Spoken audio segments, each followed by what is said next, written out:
Minister for Education and Culture Myron Walwyn promised to introduce Wi-Fi connection as part of a pilot program at selected primary schools around the territory.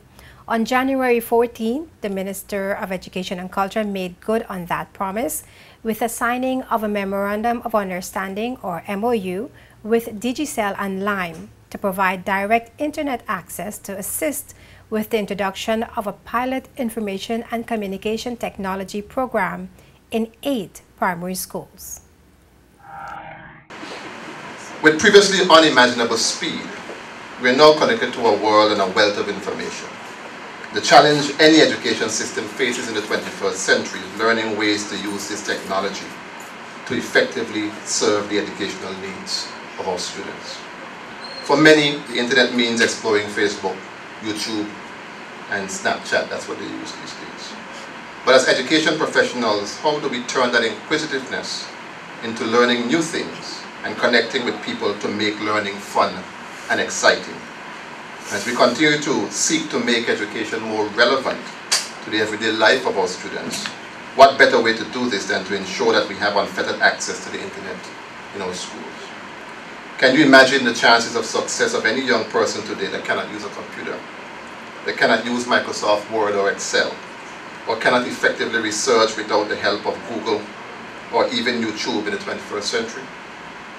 However, part of our responsibility in this modern era is to make sure that we also teach our students how to use the internet responsibly.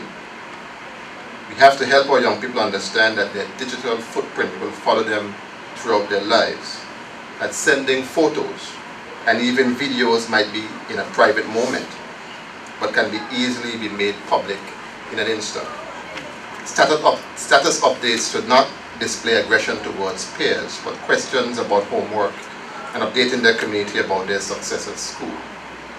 We have to teach them how to use the opportunities this technology brings responsibly for their education and exploration, and not just casual browsing and entertainment. I'll be depending on you in this room to reinforce the need for this as we further integrate the use of the internet in our classrooms.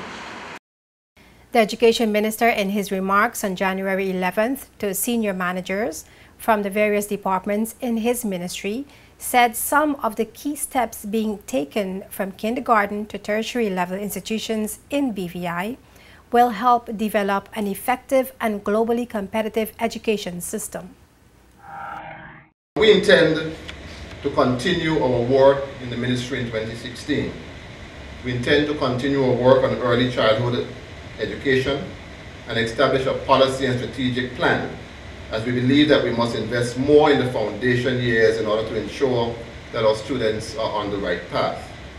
As we work with HF South Community College in reviewing and revamping the teacher education program, we'll also be looking to them to institute a certificate program for teachers at the early childhood education level to have them better prepared to provide the necessary foundation for younger students. We'll also build on the key stage assessment, developing a framework that gives us reports on progress of our children from kindergarten to grade 12. Assessments will start at the kindergarten to garner the readiness of students coming into the formal education system. And so at each stage of assessment, allowing us to better plan to reach each child in his or her development going forward. We realize that a plan must be put in place to improve reading. This is foundational to everything, and so as we work on the early childhood level, we'll continue to have remediation for those who are already in the system.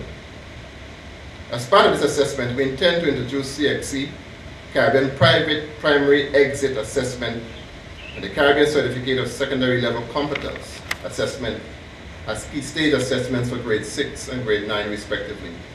These two assessments will give us a regional bar by which to gauge our students' readiness both locally and regionally.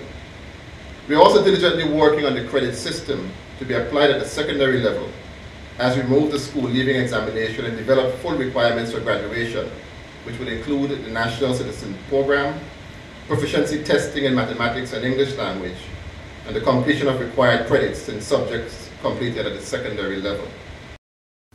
Minister Walwyn says in addition to tourism and financial services, more CXC and CAPE subject areas would be added to schools' curricula, including training of educational officers, teachers, and principals.